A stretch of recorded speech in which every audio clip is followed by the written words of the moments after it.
Welcome to session 2 on where are you at in the burnout cycle. I'm Dr. Kandis Lock. I'm a naturopath and embodiment coach. And with me, my colleague, my co-creator, my friend is Giulia Del Bene, who is an embodiment coach and food alchemist. And she's going to start the session with talking about the seasons model that we have created to figure out where you're at in your phase of burnout, which is a beautiful model. And I will let Giulia tell you a little bit more. Thank you, Candy. Right, we are very proud of our model. So we love nature, both of us. This is the thing. And we think that nature is a very good, really give us a good inspiration about how things also happen in our body. This is why we create this model about spring, summer, autumn, and winter. The model helps us to break down the burnout stage, giving us an intuitive way to just look at the burnout stage and relate the stage of burnout with season qualities. Sometimes it's good having some metaphor, some image. They can actually help us also understand what's happening inside us. And because we are a nature at the end, as a human, also if we forgot about that, it can be also good connect with what happened outside. So I will start with spring, our first season, where things are still pretty cool, I will say. So spring is the blossoming season where nature is waking up. And how do you feel in season? In spring, usually. Happy, everything is new, spring is the beginning, so we have a lot of capacity. We have a lot of purpose and motivation. And we also say a lot of yes to people, to ideas, to dream. And we think many times that we can take everything on. That means, oh yes, I can say yes to this project. I can just take these. I can take care of these. Do you relate? Can you see yourself into like this pattern? And also we are very much able to be everywhere, every place. We sometimes get lost, but at the end it's fun. There is a lot of fun and also pleasure. So I always think also I like to relate spring to the image of a maiden. Like kids is the early stage of also our human being life. And so imagine yourself as a kid, like you are super enthusiastic about everything. You want to you're super curious. You want to see how things go, you want to be everywhere, and like, so, and this is a stage where it's difficult also to detect the pattern, because it seems that everything is super cool. But is where is actually need setting boundaries many times, say some no, start with some self-care, start to come back to ourselves. And I know that can seems like a contradiction, something that is like, that is really is the early stage. And as we just know, early stage are difficult to detect, but at the same time is the right moment where we can actually step into. Then we will have the second stage, that is summer. So summer is the peak of the sun, of our energy level, like imagine sun, summer. So we have all like this young energy going on, and we think that we can do everything, and we can. There is, for many women, I think many of us can relate to the superwoman syndrome. Have you ever heard about that? So it's kind of, I'm a kind of superwoman that can do everything. I can take on everything. I'm able to, I have no need to sleep, no need to eat. I can have like 2 or 3 drinks more because they energize me more. So we start to see that there are some coping strategies that pop up in our life, kind of everything seems still to be very good. And we also have still a lot of energy. But there are like, this energy in a certain sense is not really, we don't use it in a very resourceful way. We are just going like taking more on us instead of use the energy to also relax maybe or take care of ourselves. So this is a bit what happened in summer. And so I encourage you to notice, because what's your pattern? What's happened? What's your unique way to cope with busyness? Also the healthy busyness, like when you think that that busyness is healthy because you are engaged, you have purpose, you are driven, you are achieving goals. So is just being able to see yourself into these moments, into these, and Kandis, now we will come to talk more about endless productivity, because it's also a social condition. So the summer, I'll just say the last thing about summer. We are so used to summer, everyone in this society, that we think that is the stage. Like this is the stage where we have to just push through. But we forgot that then as in every cycle happen, there is going to be another stage. And here we go with autumn. Mm-hmm. Yes. So that endless productivity that starts to show up in summer lands itself also in autumn. So there is this sense of, I've made all these commitments, or start with spring. I had all these ideas, everything felt really good, I'm super pumped. Summer comes along and you're head down, you're doing all these things, you've got all these balls in the air and you're juggling well and everything's great, but yet there's this little thing behind the scenes where things are starting to slip. And then autumn, that becomes more pronounced. So there still is this idea of the superwoman and the workhorse.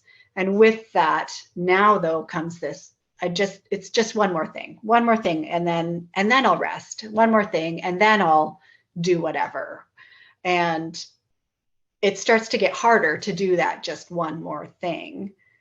And with that becomes this negative self-talk, because these things that you've committed to, or you feel like you still need to commit to them, become so much that we start to think, I have failed. And there's a lot of shame that goes with this sense of overwhelm, this like, I can't, I don't want to, but I have to, starts to become the predominant thought pattern. So a lot of negativity around what you're doing.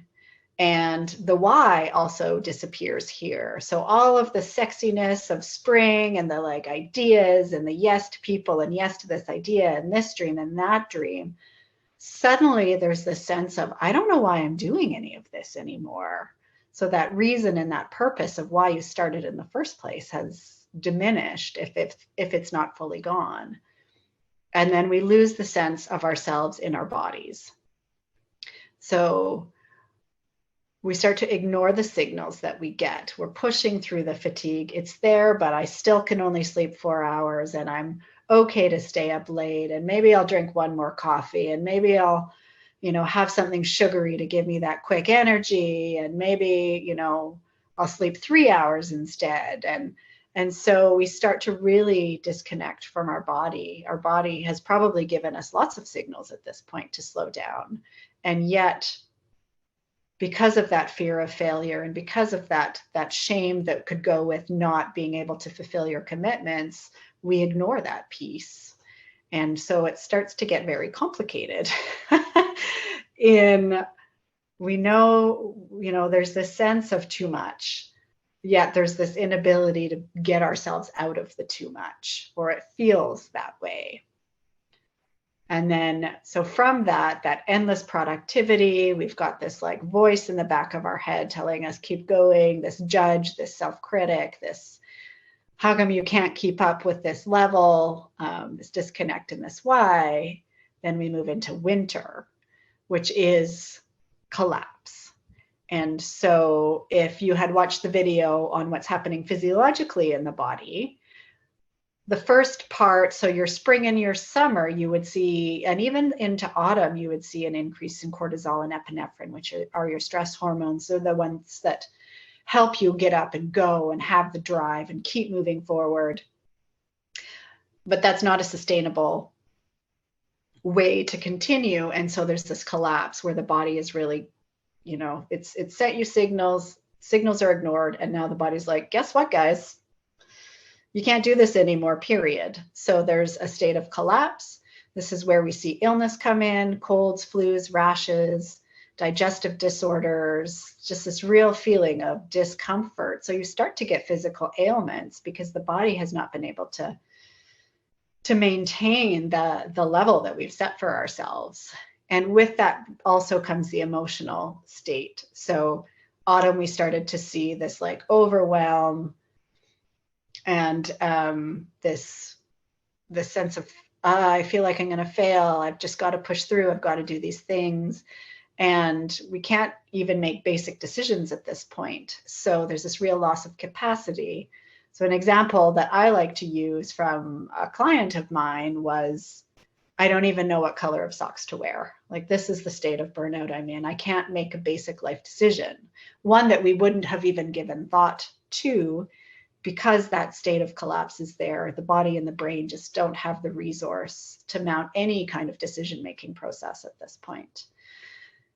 And then we become socially disconnected and lonely. We're too tired to see our friends. We feel like we're not contributing anymore. And so there's this sense of, I haven't accomplished anything. I don't feel great. I'm lonely. I'm depressed. Those are a lot of the emotions that come up at this point in the winter of burnout.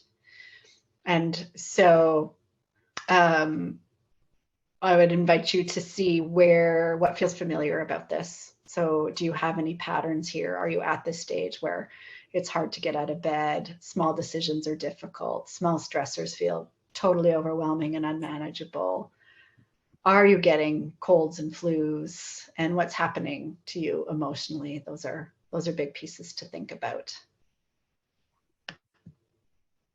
Yes, I become a bit sad after you went through the winter.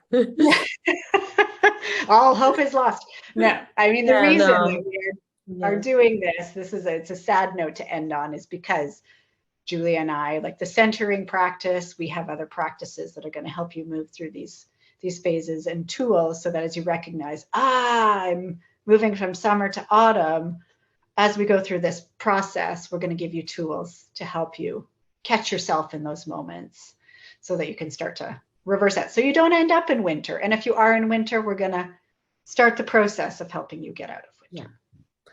But really, as Kandis is saying, like detecting things that are happening in spring and summer, it can be key to actually take care of yourself without having to renounce to part of your life that you care, and like project and work, because this is why we like to say notice, manage, and prevent, because actually when we are still in that moment that we have capacity. Things like we might need some support, but we can still do it without actually renounce to part of our life. And so it's super important being able to notice where we are at and ask for support,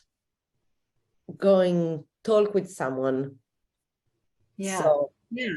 And it's not that the goal here is also not, I mean, we don't want you to end up in winter. If you're there, then like I said, we'll get you up. But also it's not about giving up on the things, your dreams and your ideas. It's about moving through them in a way that allows you more capacity and more resource. So sometimes that's asking for help, bringing other people into your fold. But it's about still being able to have that impact and do the things that you love to do while maintaining your mental and physical and emotional and spiritual well-being.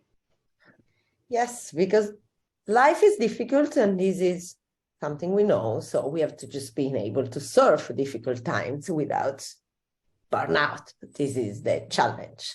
So we will love to know, what do you think about this model? What's your thoughts? Where you are at? Drop your comments in the space below and tell us everything you want. Contact us. You will be able also to contact us if you want to work with us. There will be link to our website and social media page. So we will be very happy to know what you think and where is your stage of burnout and your reflection and everything about season of burnout. Yes. And next session will be on acceptance, self-acceptance. Part of the recovery process of burnout is having acceptance. So sometimes we are our own worst critics, and there's a deep judgment that comes with being in this place of burnout. And so part of it is finding some tools to accept so that you can move forward in a way that feels better for you.